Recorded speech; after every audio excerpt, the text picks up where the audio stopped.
Curious ka ba kung anong planeta napapaloob ang Year of the Horse 2026? Tanong mo din ba, bakit kakaiba ang 2026 astro reading? Yan at iba pang mga gabay para sa 2026 Year of the Horse ang ating pag-uusapan dito lang sa channel na kung positibo ka sa lahat ng bagay at may diskarte ka sa buhay, ikaw ay swerte, swerte. Siya si Rian, pwede mong kaibigan. Laging masaya at malawak ang isipan. Kaya maiibigan mo ang nilalaman ng kanyang mga adiyang may Sa mga nakalipas na aralin na i-upload ko about 2026 Year of the Fire Horse, nasabi ko na mas maaga ramdam ang enerhiya ng Year of the Horse, which is true mga Frenny. Ito ay dahil sa planet movement na ang pagbabasehan natin ay ang mga astrology reader o mga witchery. Pero ano nga ba ang planetang nakapaloob dito kaya malaking epekto at changes sa taong ito para sa lahat? At bakit ba sinasabing the best year ang 2026? Tara Frenny, pag-usapan natin.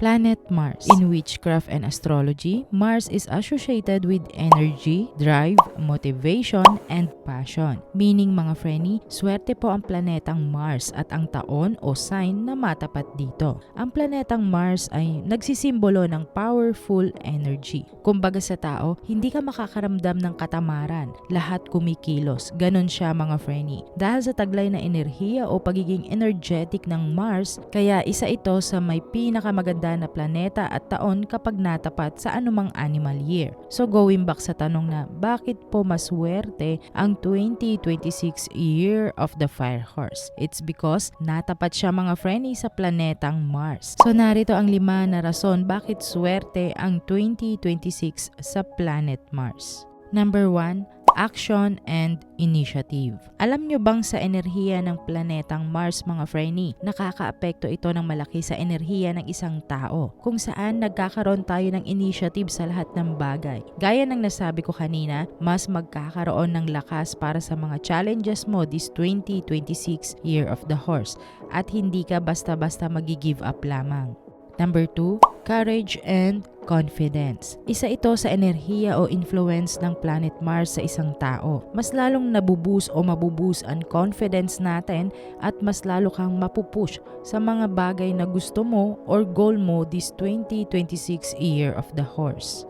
Number 3, passion and desire. Ang planet Mars influence creativity, passion o mga hilig mo at makaka-influence din ito sa totoong bagay na gusto mo o goal mo na mangyari for 2026. Number 4, protection and defense. Yes mga Frenny, ang Mars po nag-i-influence yan ng positive energy sa lahat at kinokontra ng kanyang enerhiya ang negative energy. Number 5, wish and money. Dahil nga ang Mars ay may influence at enerhiya na pagiging creative at energetic, connected din po ito sa ating kaperahan at sa mga goals sa 2026. Meaning po, swerte po. At mapapansin nyo po yan na magaan ang pasok ng pera this 2026 Year of the Horse compared sa tatlong nagdaang Sa witchcraft, taon. Alam nyo ba ang planet Mars ay associated sa mga spells and rituals? Yes mga Frenny, lalo na kung about sa protection, money, or wishes na mga ritual.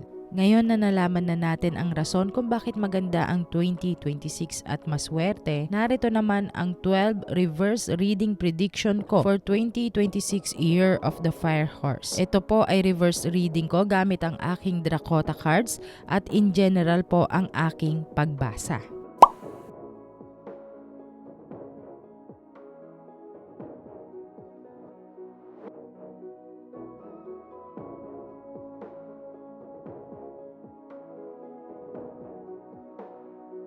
Number 1, expect intense. Based sa nakikita ko at pinapakita ng aking baraha, ang 2026 Year of the Fire Horse, makakaranas po ang ilan sa atin ng dynamic energy dahil sa influence ng planetang Mars. Meaning mga Frenny, may mga new experience ka this 2026. Hindi ito literal na intense na gulo o gera, pero ito ay simbolo ng pagiging aktibo mo sa lahat ng bagay. Yan ang isa sa mga mararanasan na energy ngayong 2026 Year of the Horse. Number 2, independent. Ang 2026 Year of the Fire Horse, mas magkakaroon tayo ng enerhiya ng pagiging independent. Mas tatalas ang discard at mas malilesen po ang tinatawag na nakaasa lang. Mas mapaprioritize po ng tao na mas maigi ang magsimula ng solo at abutin ang pangarap sa pinagpaguran. Mas libre mo na din magagawa ang mga goal mo o plans mo this 2026. Number 3, opportunities and growth. May mga bagong negosyo na bubuksan ng ilan sa atin, which is good. May mga promotion din karamihan sa inyo sa trabaho at madaming adventure. At mga gagawin, ito naman ay sa growth o pag-usbong mo, pag-forward mo, ganon, Frenny. Number 4, courage and stronger you. Itong pagbasa natin, ipinapakita na ang 2026 ay mas magiging strong pa ang mga tao humarap sa mga pagsubok. Not necessarily na problema, but to acquire success. May mga pagsubok yan. So mababawasan ang salitang what if or hindi na lang. Number 5, innovation. Sa 2026 Year of the Horse, mas dadami pa ang papasok sa entrepreneurship, magkakaroon ng mga innovation ideas. Best po ang 2026 sa mga new projects na gusto nyong gawin. New hobbies, mga pagkakakitaan or pagkakaabalahan, new method, new ideas, new products, etc. etc. Number 6, strong relationship. Para naman sa may mga karelasyon o may mga kaibigan o ka-office dyan, ka-work, mas mag-i-intact po yung relationship nyo sa ibang tao.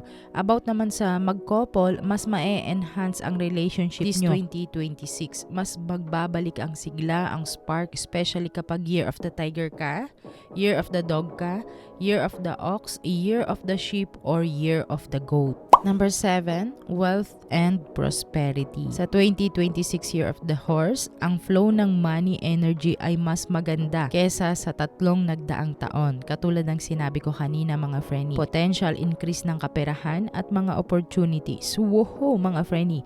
I-claim na natin to, mga Frenny, at sikapin natin na maabot ang goal natin this 2026 Year of the Horse. Number 8, health and well-being. Sa 2026, when it comes to health, medyo ma-encourage na ang mga tao na mas alagaan ang kanilang mga sarili. Self-care, continuous ang self-love, may mga meditation din yan na mangyayari. Mas mapaprioritize po ng iba ang physical and mental health nila. Mas dadami din ang magiging aktibo sa exercise man or physical activities. Number 9, personal growth. Sa taong 2026, self-improvement po kasama ng self-care at self-love, yan under number 8 kanina. Mas mamahalin natin ang ating sarili because 2026 is associated sa planet Mars. So expect na mas makikilala mo sarili mo at mas matututunan mong mahalin ang sarili mo. Take a rest, Frenny. Vacation, shopping, iyan ang sinasabi sa ating baraha. Number 10, luck and fortune. Kung napanood nyo na po ang video ito na in-upload ko kamakailan lang, alam nyo na if compatible kayo sa sign na horse. Dahil asahan ang kaswertihan this year, mga Frenny. Remember, mga Frenny, ultimo yung pinakamaliit na blessings, dapat ipinagpapasalamat nyo yan. Number 11, positive change. Isa sa mga aasahan natin lahat ang positive changes na mangyayari this 2026 Year of the Fire Horse. Yes po, mga Frenny, may mga changes na positibo at pabor sa ating lahat. Transformation and renewal. Number 12, positive influence. This is in general category, mga Frenny, meaning mas gagaan ang pasok sa lahat ng 2026 Year of the Horse. Gawa ng positive influence ng planet Mars sa Year of the Horse. All in all, hands down ako sa reading na ito dahil ipinapakita ang positive at good prediction ng lahat para sa 2026 Year of the Fire Horse. Natural disasters, kalimitan, merong mga bagyo at paglindol. But then again, mga Frenny, iba yung pag-iingat ang siyang mahalaga. Ang mga nabanggit ko ay pawang gabay lamang. Mainam pa din ang magdasal ng taimtim dahil yan ang pinakamabisang sandata sa lahat. Samahan ng sipag at diskarte para ang buhay ay swerte. Hanggang sa muling aralin, salamat sa pakikinig. Ingat! Kaya subscribe na para sa knowledge na sadyang blessing tapos may pa-giveaway pa. Pakiclick na lang ng bell para agad din malalaman mo kung paano kaganda ang iyong kapalaran.